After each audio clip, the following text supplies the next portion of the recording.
Hey everyone, this is Val.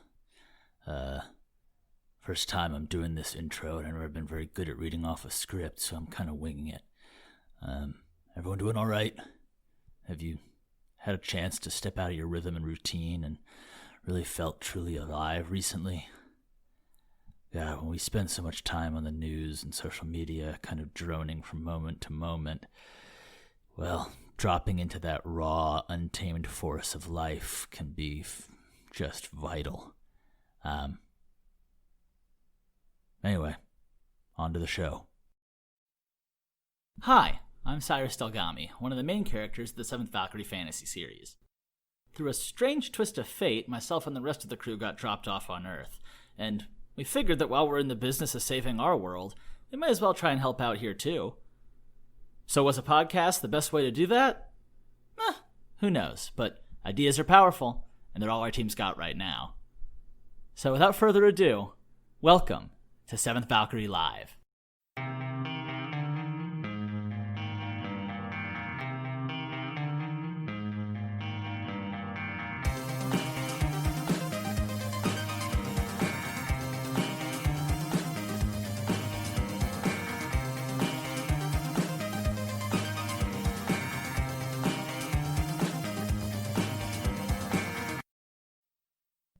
Hello, everyone, and welcome to Seventh Valkyrie Live.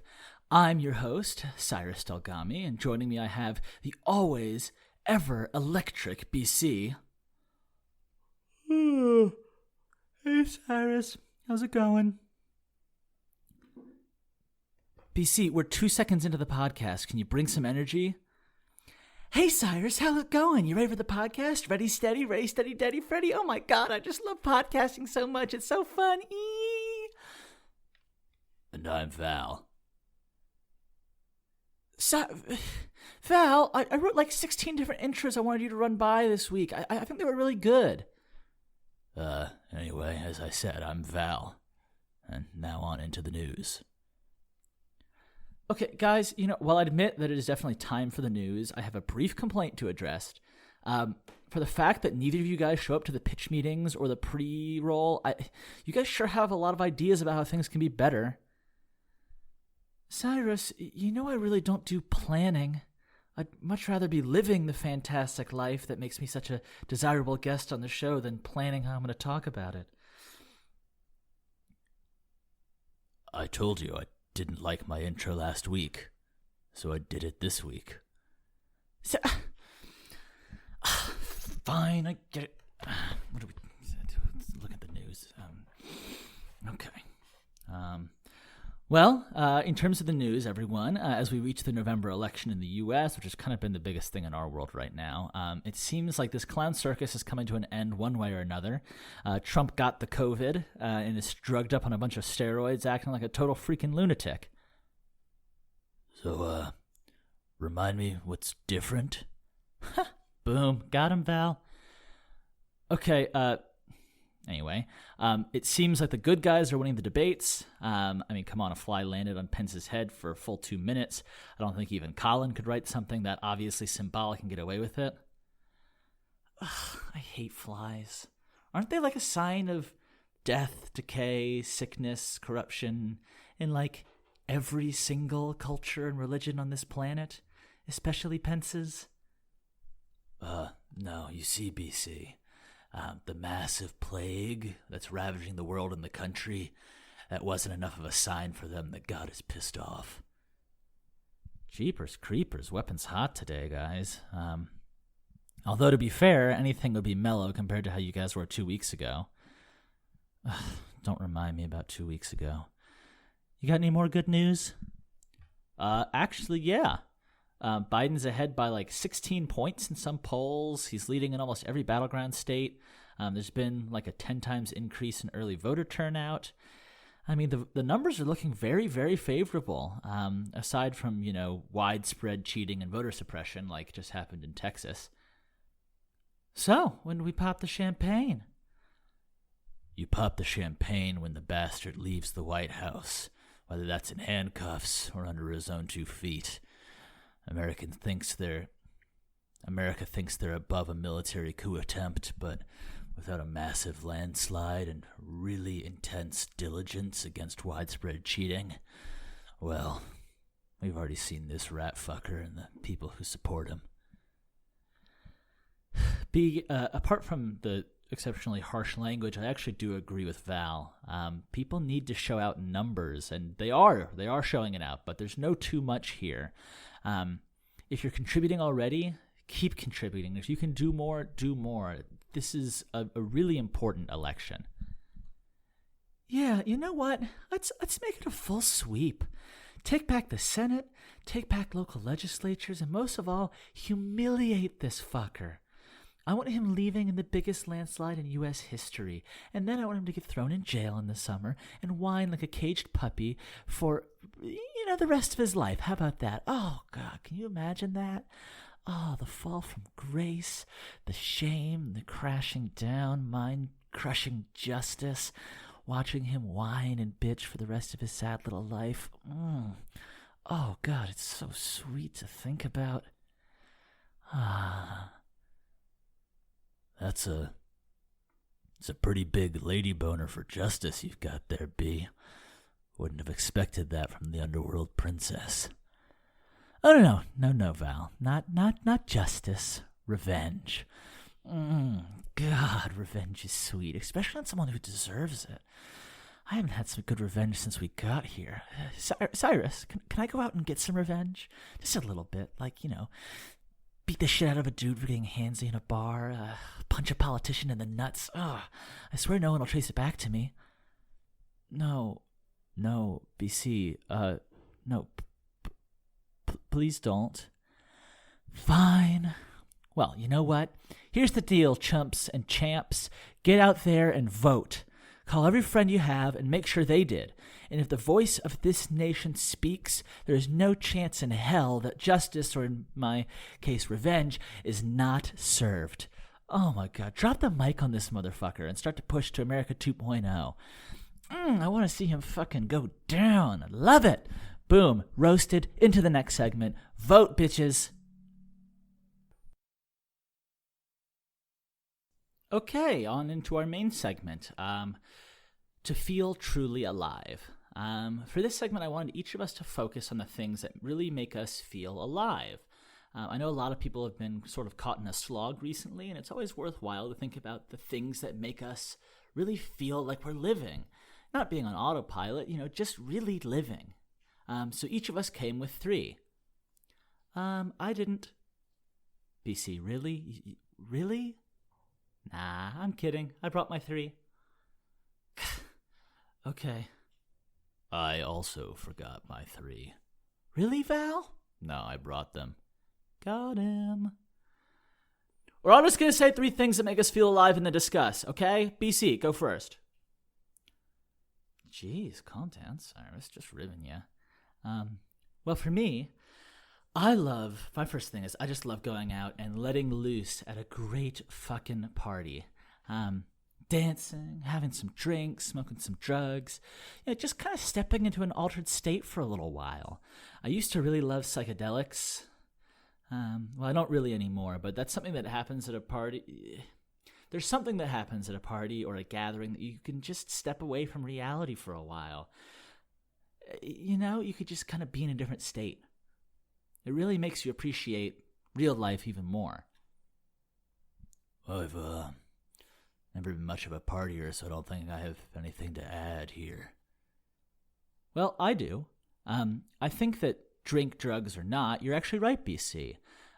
There's something special about a party, an event that lets us step out of ourselves for a little bit and just kind of be. It's nice to just change your state up. I really hope that everyone stuck at home can find some time to Zoom or do a distance party. Just find a way to shake things up. Oh, okay. I'll go next. I feel alive when I push myself beyond all limits physically. Just, absolutely kill yourself on a workout, in a sport. Do I need to say more? Val, you are such a meathead. I totally get you. I know what you're talking about. I work out a lot, but you're still such a meathead. Well, meanwhile, I'll have to try that out, Val. I've always loved exercising, but I'm not quite as good at it really putting it all on the line. But I'm sure people can find a way to do that safely at home, too. That's a great idea. There you go. Okay, on into my first one. I just really love eating good food. Like, whether you make it or you go to a restaurant, I know that's a pretty common hobby, but it never ceases to amaze me what people can do with food. And it's like if you just really sit down to enjoy it or really savor it rather than just going, eating it, I just love it. Now I'm hungry. Hey, Cyrus, have you ever been to Eclipse? They are amazing. Well, BC, as of time of recording, it's not even Season 2, and I barely spent any time in Edara. So no, I have not been to Eclipse, but I'll add it to my list. Oh. Okay, well, you should. You should do that. What an excellent comment. Asking the kid who hasn't lived here for more than 2.5 weeks if he's been to one of the premier restaurants in the entirety of Edara. Shut up, meathead. Guess it's me again. And I guess the Eclipse segue is actually a super good one because, and I'll kill both of you if you take this the wrong way, sometimes it's super nice to just get dressed up, classed up to the nines. You know me, I love my combats and my leather jacket, but on occasion it just feels fucking powerful to be classy and elegant and sexy. Well, BC, I don't remember much from Fashion on Valgardia, but I can definitely see where you're coming from. No, she's right. What?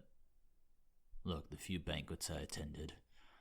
Well, I didn't do my clothes or makeup for myself because I had a whole team, but it definitely makes you feel better than yourself in some ways. And I definitely imagine when people have been in their pajamas working from home for ages, it just feels good to look good again. Really? Ugh. Never would have thought that would be such a shocker to y'all. Literally, for our audio listeners, they're just staring at me. I think I might have broken them. Anyway, I'll just move on into my next one then. My next one is taking the hounds out and letting them play in the woods. I have a command for that, livre, which basically means they can go out and explore whatever catches their interest. It's nice to let them drive every once in a while, and they have sort of an innocent wonder about everything. I always bring a weapon in case they end up being interested in a bear boar or a giant lizard or some shit, but, all part of the adventure. Cyrus? He's really cute when he's not trying to kill us, isn't he? Hey, BC, don't drag me into this. No, for real. Look at this fuzzy, cuddly, snuggly, sweet wolfie. Oh, look at it. He's a cute little wolfie. Oh, you love dressing up and playing in the woods. Oh my God, I love it. He's so cute. Okay, now wait a second, BC. I've got something similar on my list. I think that heading out and exploring nature is a pretty fantastic thing to do. We spend so much time in systems and towns that we've organized, that people have organized, that it's so nice to just get out into a place where life kind of has its own order. Yeah, but you don't get it. I expected that from you, Cyrus. You're a Valgardian. I mean, when it comes to nature, I've seen less misty eyes from wild speakers watching a freaking forest fire. But this Val guy, oh, look at him all snugly. He wants to get dressed up. I just want to put him in a little coat and just parade him around as my little iron wolf. Well, if it restores my image of you, my last one is the thrill of competition, especially a good fight. There's nothing quite like facing off with someone, putting everything on the line, win or lose.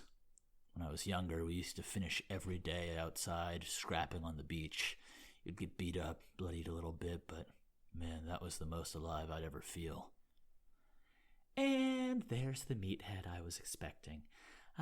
Of course your favorite times hanging out with friends would just be beating the shit out of them. Meanwhile, my last one is I much prefer just sitting out and enjoying the sunset with friends. No obligations, no violence. Hell, I usually don't even have any drugs sometimes. No, about half the time. Sometimes. It's just that moment of peace and safety where you know that it's going to be all right. I mean, at least for a little while. Anyway, much better than fighting them. It's not a competition, BC. I also like cozy times, and I will not judge on whether it's better to spend time with friends, beating them up, or watching the sunset with them. But for me, I actually usually like to read a good book or listen to a good story or some good music. That's kind of my favorites. It's so exciting, and you can kind of sink into it. One thing about being here is that they actually have so much good music and books, and they have these things called podcasts and movies and video games. And, it's easy to kind of use them to kill time, but if you can get yourself into the right mindset, then some of that art can be truly, truly beautiful. It's like something special. Oh, hey, and speaking of art, go listen to our fucking adventures. I agree with BC. They should definitely listen to our adventures. It's available on iTunes and Spotify. Guys, that's not the point. We're trying to save the world, not push our product. Bullshit. Why can't you do both? We need money to save the world. She's got a point, Cyrus. They really should support the author and all of our Okay, we're cutting it off there. Yes, like, subscribe, promote. We were talking about how to live life here, guys. We're done. Anyway, to wrap up, from BC, we have 3 things. Going to a great party, dressing up to the nines, and spending time with friends. Is that right? Yes, sir, it is. You spoil sport, promotion, killing. Ugh. Okay, from Val, we have 3. Pushing yourself beyond all limits physically, exploring with a loved pet out in nature, and the thrill of a competition or a good fight. And then from me, we have eating really good food, exploring nature, and diving into some awesome art, whatever that is. Cyrus, I was giving you a hard time, but I actually think that's a pretty good list. And I agree. To you, audience, what makes you feel truly alive? Because whatever it is, now is the time to do it. Take the moment in your hands. And just feel alive for a little bit. And you'd be surprised. If you're in the funk, just go out and live a little bit. I know that's not easy for everybody, but we hope that you can find some time to do it, and you can be inspired to do that. Anyway, looking at the time, that's all we got for this week. I've been Cyrus Telgami. This has been BC and Val, and you've been listening to Seventh Valkyrie Live. Bye, everyone.